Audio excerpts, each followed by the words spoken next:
Welcome back. In this session, we discuss the important areas involved in the study of algorithms. First of all, can we solve every problem using algorithms? Consider the following simple example. Suppose you want to convince your father for, say, purchasing a bike or maybe a simple pocket money. Is there any precise and simple method which can be followed by everyone, every son? Suppose you are working, you want to convince your boss for a leave or for a salary hike. Is there any precise and simple specification which can be followed by every employee universally? Or suppose you are a teacher, you want to convince your student, you want to explain something, you want to convince your student. Is there any precise and simple specification which can be followed universally by every teacher? Every teacher is having his own methodology. So these are all called non-computational problems, and algorithms cannot solve such non-computational problem. What is non-computational problem? A problem that has no precise and simple specification. There is no step-by-step procedure which can be followed by everyone. Then comes computational problem. What is a computational problem? A computational problem is one which has a specification of input. Okay, clear, precise specification of input and a precise, simple specification of output as a function of input. That is, we can write output as a function of input. Such a problem is called computational problem, and algorithms can solve such computational problems only. The very solid example for computational problem is a very well-known sorting example. Here, if you want to know what is input, it is a sequence of numbers. This is a sequence, say A1, A2 and so on, A and R numbers. That is your input. What is the output? It is the permutation of the input in such a way that is permutation means arrangement of the given numbers in such a way that that arrangement is in ascending order or non-descending order. That is A1 less A1 dash, maybe if you call it as A1 dash, A2 dash and so on, A and dash, A1 dash less than or equal to A2 dash less than or equal to and so on, A and dash. For example, if I give you the following sequence, this is the input, a sequence of numbers. This is the input. Then what is the output here, my dear friends? It is a permutation of the given sequence in such a way that that permutation is non-descending order. That is ascending with equal fellows together. That is 2, 3, 4, 5, 6.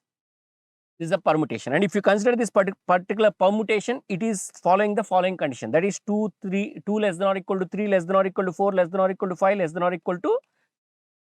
That is what you call it as a sorting problem, and it is a computational problem because we are having a input and output as a function of input. Am I clear? Now, what is an algorithm? An algorithm is a well-defined computational procedure that takes some input and produces some output. Input can be a single value or a set of values. Set can be empty also. Similarly, output can be a single value or set of values. Even this can be empty. See, sometimes output means you may be just printing something. Okay, so that is also called as output. You need to understand that. So what is an algorithm, sir? It is a well-defined computational procedure. That means finite sequence of computational steps that transforms input into output. See, here input is transformed to output means actually output is a function of input. That is, it is a computational problem. So your algorithm is a computational procedure which solves computational problem. Computational procedure means finite sequence of computational steps which solves computational problems. That is, transforms input into output. Now there are some characteristics, properties of an algorithm. Let us try to understand. And for university examination, this is one of the important questions also. What are the characteristics of algorithm? At least if you write these 5 statements clearly, you will get full marks. Okay, but here let us understand them clearly. An algorithm should have an input. 0 or more quantities are externally supplied, and it should produce an output. At least one quantity is produced. Definiteness. See, the algorithm is finite sequence of steps or instructions. So, the instructions must be clear and unambiguous, no ambiguity in that. Suppose I want to say select a tall person. Now, the tall means how tall? Select a large value. See, this kind of ambiguous statement should not be there. Ambiguous instruction should not be given. Okay. Next, this is the expectation finiteness. For all cases, the algorithm terminates after finite number of steps. See, your algorithm may contain some iterative types of statements. Okay. So, some iterations may depend on some input value and it may go infinitely. Okay. So, what is expected? For all cases, your algorithm should terminate after finite number of steps. Then the instructions which you give must be basic and necessary. That is what we call it as effective. Basic in the sense, you can carry out that instruction using a pen and paper, and the instruction must be necessary. So, these are the 5 important characteristics of an algorithm. It should have an input, it should produce an output, and it should be definite, clear and unambiguous, finiteness, it should terminate after finite number of steps, and effectiveness. That is, the instructions must be basic and necessary. You should not use any unnecessary instruction. These are called the characteristics of an algorithm. Now, let us see what are the important areas in the study of algorithms. First one is design of an algorithm. We learn different design techniques. The second one is validation. That is whether algorithm works correctly or not. Correctness of algorithm we call it. Of course, this is beyond the scope of this particular course, my dear friends. The third one is analyzing an algorithm. How much time and space an algorithm takes to run to completion. Then implementation in a particular programming language. Then we need to test whether that particular implementation works properly for all the input instances or not. My dear friends, in this course we are mainly interested in analysis of algorithms and design of an algorithm only. See, in the first chapter, that is under foundations, we learn how to analyze algorithms. This particular analysis we are going to use throughout the remainder of the course. That is, under data structures we use analysis, even design techniques we use analysis, even under graph algorithms also we use analysis. And we are going to learn different design techniques, my dear friends. See, when you talk about design of an algorithm, that is, creating an algorithm is an art. We cannot completely automate it. See, here in this course, we are going to learn different design techniques like divide and conquer technique, greedy technique, dynamic programming. These different techniques we are going to learn. The idea is, once you master these techniques, suppose in the future, if you get a new problem, you try to check whether it fit into one of those design techniques or not. That is, one of these design techniques can be applied to solve that particular problem, you can apply it. Otherwise, because after learning this many design techniques, you got good knowledge, you may create a new algorithm technique or new design technique to solve the problem. For that reason, we are going to learn all these different design techniques, my dear friends.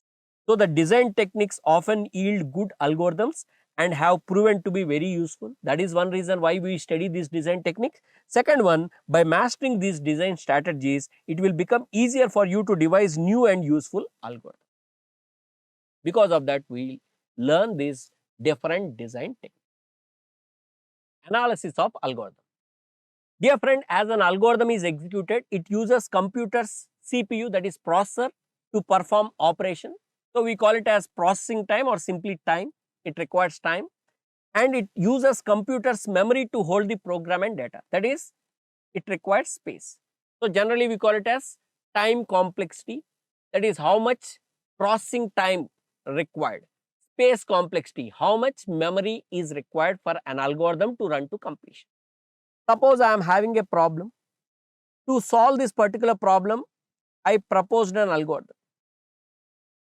Now, I need to evaluate the performance of this particular algorithm. We call it as performance evaluation. And here there are two types of performance evaluations. One is called performance analysis.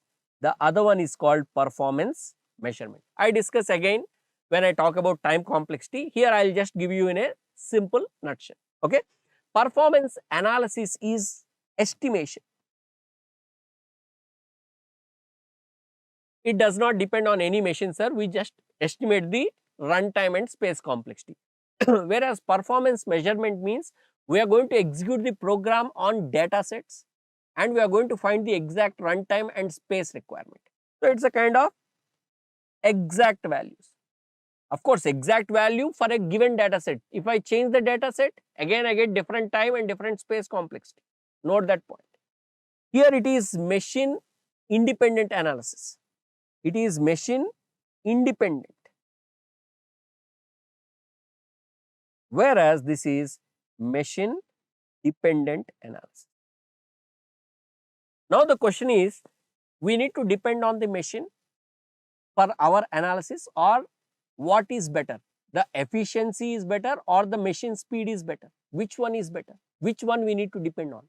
Let us understand this, then we understand the performance analysis is better. Okay, let us see efficiency versus speed of machine. Now consider a particular problem. Suppose you are sorting n numbers where n is 10 power 6 numbers.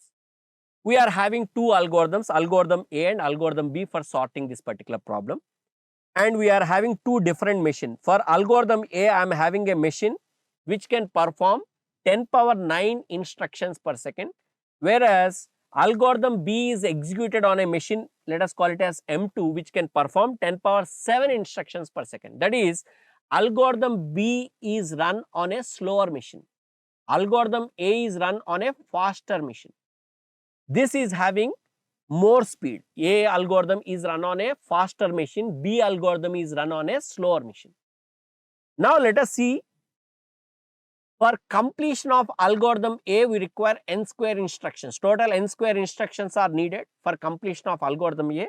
For completion of algorithm B, total 50 n log n instructions need to be performed. Now if you consider algorithm A, what is happening, sir? It is performing 10 power 9 instructions per second. Now it has to complete how many instructions? For completions are n square, where n is equal to 10 power 6. So it has to complete totally 10 power 6 whole square instructions. So for 10 power 6 whole square instructions, how much time is required for algorithm A? So for algorithm A, it is 10 power 6 whole square into 1 divided by 10 power 9. That is what exactly I written here. So when you simplify, it is 10 power 12 by 10 power 9, which is nothing but 10 cube, means 1000 seconds. That is, on machine 1, if you run algorithm A, it can be completed in 1000 seconds. Now let us see this example, algorithm B. Now algorithm B is run on a slower machine, but for completion of algorithm B, we require only 50 n log n instructions. That is, how many instructions required? 50 into n means 10 power 6. 50 into 10 power 6 into log 10 power 6. Here, for 10 power 7 instructions, that is, we can complete 10 power 7 instructions in 1 second. Then total how many instructions we have to complete? 50 into 10 power 6 into log 10 power 6 base 2 instructions can be completed in how many seconds?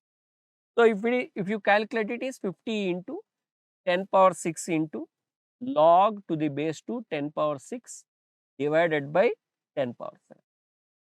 So it is 10 power 6, 10 will remain. So it is 50 means 5. This log 10 power 6 can be written as 6 log 10 to the base 2. So use calculator and simplify, you get 99 point something. That is approximately 100 seconds. Dear friends, if I use efficient algorithm, that is the algorithm which require less running time, even if you are using a slower machine, you can get the solution faster. So efficiency is very important than the speed of the computer. So we require efficient algorithm which does not depend on the machine. Because of that, we generally prefer machine independent analysis. Am I clear? So because of that reason, we generally prefer performance analysis over performance measure. Okay. Now let us see the typical runtime functions. This is called constant, function, it is logarithmic function, we call it as linear function, log linear function, quadratic, cubic, exponential. Now, if you plot the graph between input size and time, you can easily understand the log function is taking less time for large inputs, but n cube for small inputs only it is taking more time. If you consider the exponential function, it goes much rapidly. See, my dear friends, we always look for faster algorithm. Here faster does not means 2 power n, sir. Faster is log n here. The algorithm which requires less runtime is faster. An algorithm which requires less runtime is faster. So, generally we look for linear algorithms, linear time algorithms, otherwise preferably logarithmic time running time algorithms, or the best one is constant time algorithm. Am I clear? So, generally we always look for such faster algorithms, means the algorithm which requires less runtime. See, this is less, my dear friends. Log n is smaller than n here. Don't think 2 power n is better. No, 2 power n is bad running time. It is not faster. The algorithm having log n time complexity is faster here. Am I clear? And why we require faster algorithms, my dear friends? That is the algorithm which requires less runtime. What do you mean by faster algorithm? Algorithm which requires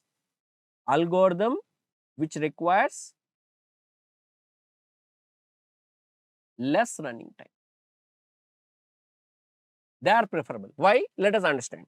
Suppose this is the size of input, n is the size of input.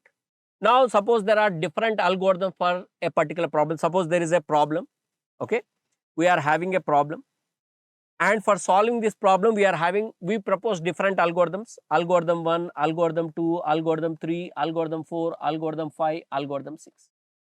Algorithm 1 takes log n instructions for completion, algorithm 2 takes n instructions, and all these algorithms are run on the same type of machine. And we assume that each operation takes 1 nanosecond. That is, the machines perform for one instructions 1 nanosecond. Now, suppose your input size is 2 cube, that is 8. Suppose you are using algorithm 1, it requires log n instructions for completion of the algorithm, that is log 2 cube. Log 2 cube means what, sir? 3. See, for one instruction or for one operation, it requires 1 nanoseconds. For 3 operations, because totally it requires only 3 instructions. Log 2 cube means 3 instructions or 3 operations, it just requires 3 nanoseconds. Whereas algorithm 2 requires 8 nanoseconds. Algorithm A3 requires 24 nanoseconds, because n means 8 into log 8. Log 8 means 3. 8 3s 24 nanoseconds. And this fellow n square, 8 square means 64 nanoseconds. This requires n cube, 8 cube, 512 nanoseconds. See, nanoseconds can be converted into microseconds. See, actually you can see this. 1 nanosecond means 10 power minus 9 seconds, that is 1 by 10 power 9 seconds. 1 microsecond is 10 power minus 6 seconds. 1 millisecond is 10 power minus 3 seconds, my dear friends. For those who do not know the conversions, you can use that.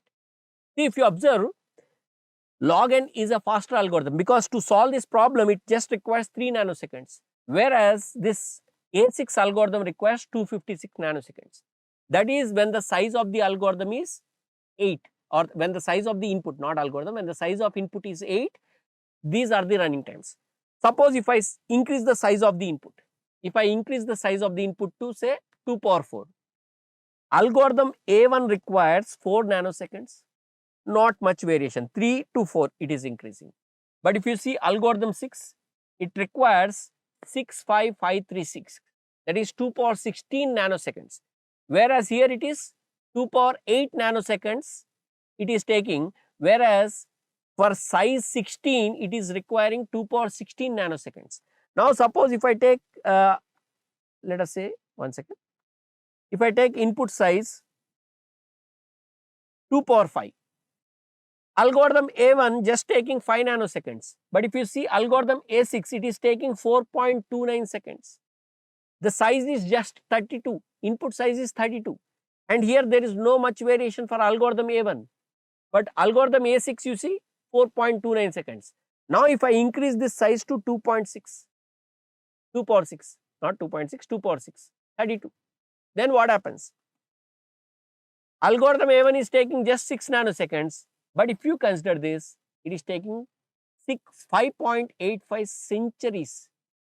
Century means 100 years. For size of input 32, algorithm A6 is taking 5.85 centuries. Hope you understand the importance of faster algorithm. So, we always look for faster algorithm, the algorithm which is having less runtime. So, this is about the study of algorithms, my dear friends. Okay, thank you.